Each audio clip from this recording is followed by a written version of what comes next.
여러분 안녕하십니까?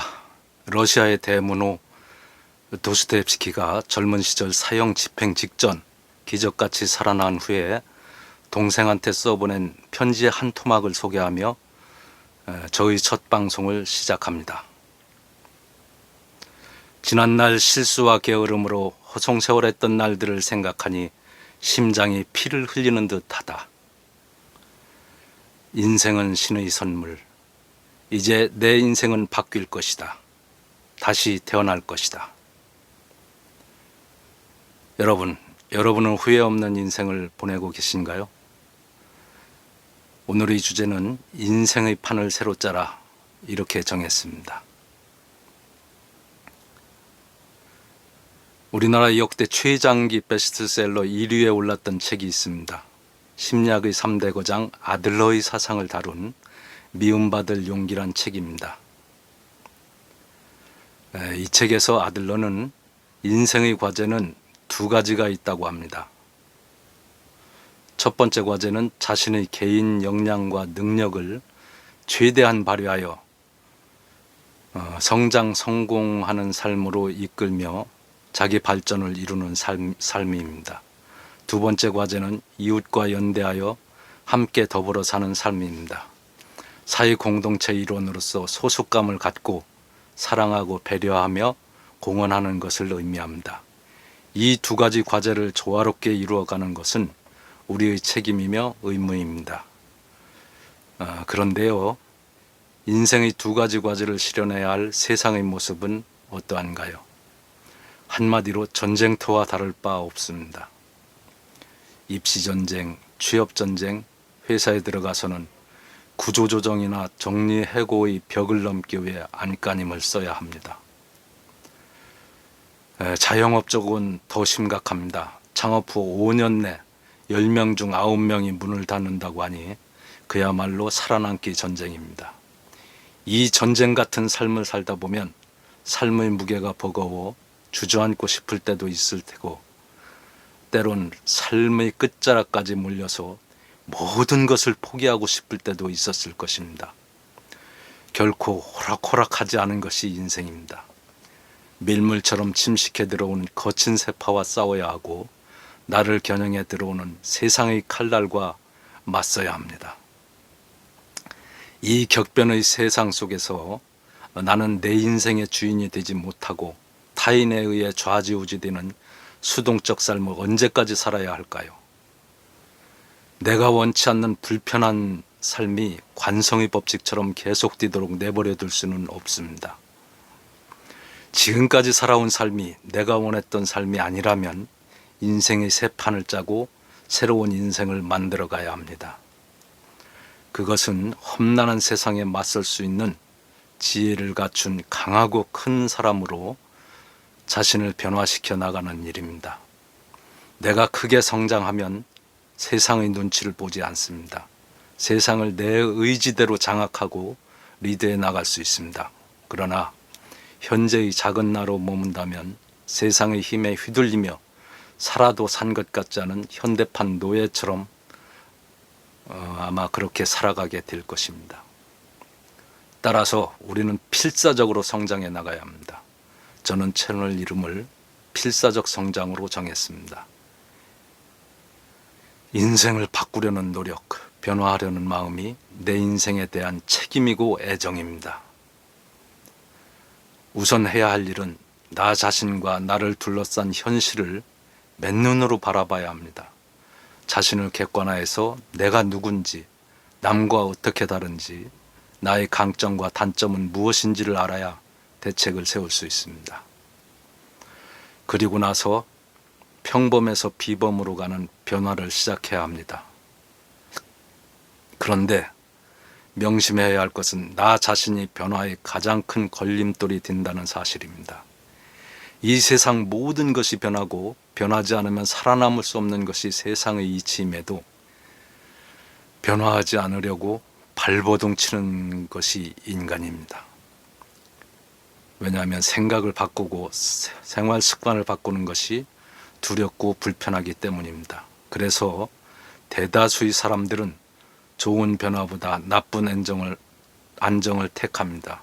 하지만 수동적이고 쫓기는 비참한 삶을 살다가 허무하게 생을 마칠 수 없다고 생각한다면 반드시 변화를 선택해야 합니다.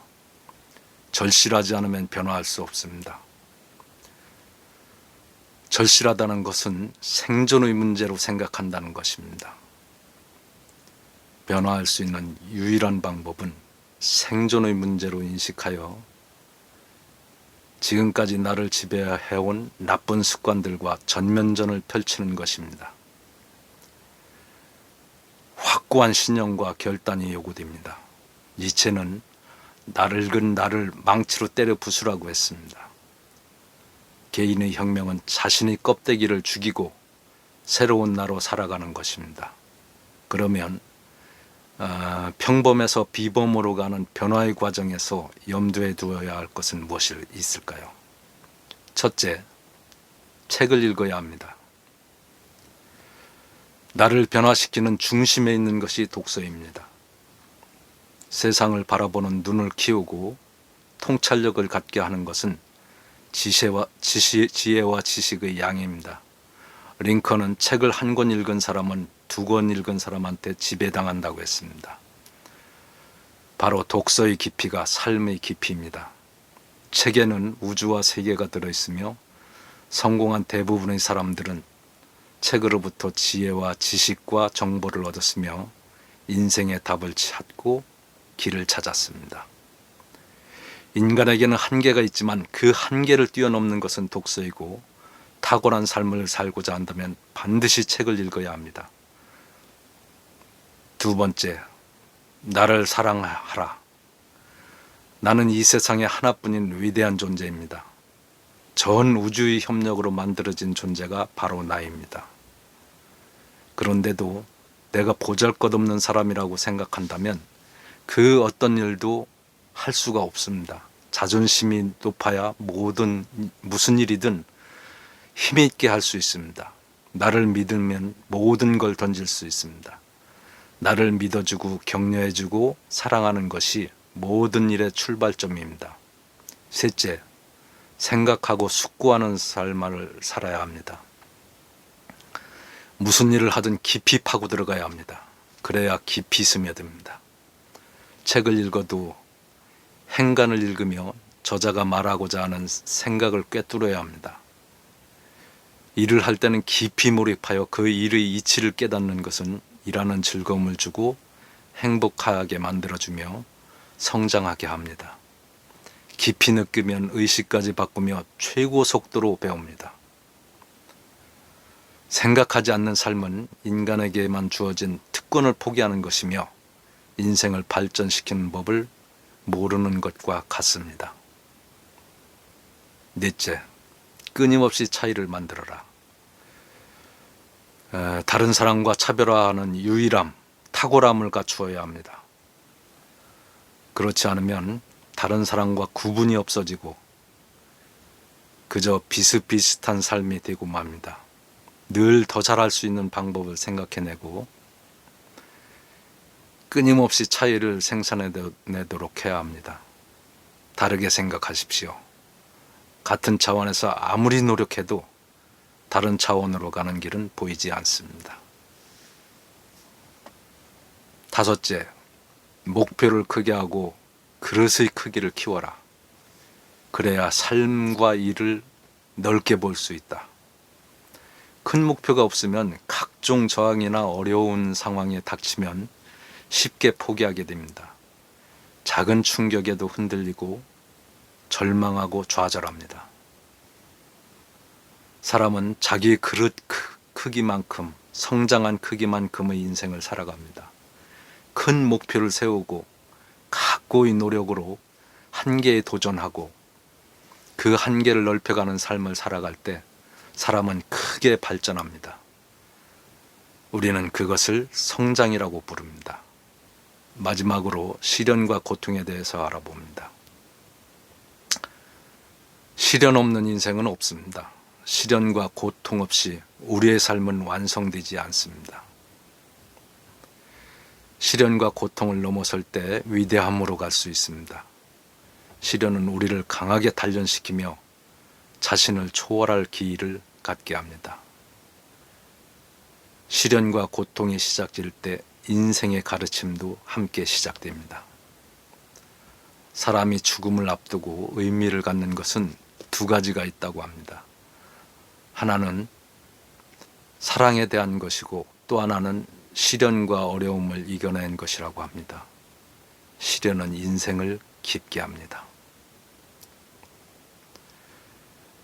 여러분, 사람은 모두 자기 인생의 경영자입니다. 자신의 잠재력과 기질을 강점으로 개발하여 빛나는 인생으로 이끌어야 합니다. 인생은 한 번뿐이기에 신은 전환점이라는 선물을 숨겨놓았다고 합니다. 새 판을 짜는 새 인생의 무대는 여러분이 주인공이 되어 최고의 인생 작품을 만들어 가시길 바랍니다. 감사합니다. 오늘 첫 방송 다소 미흡한 점이 있었을 텐데 끝까지 들어주셔서 감사합니다. 앞으로 더 좋은 방송이 되도록 노력하겠습니다. 구독, 좋아요 부탁드립니다.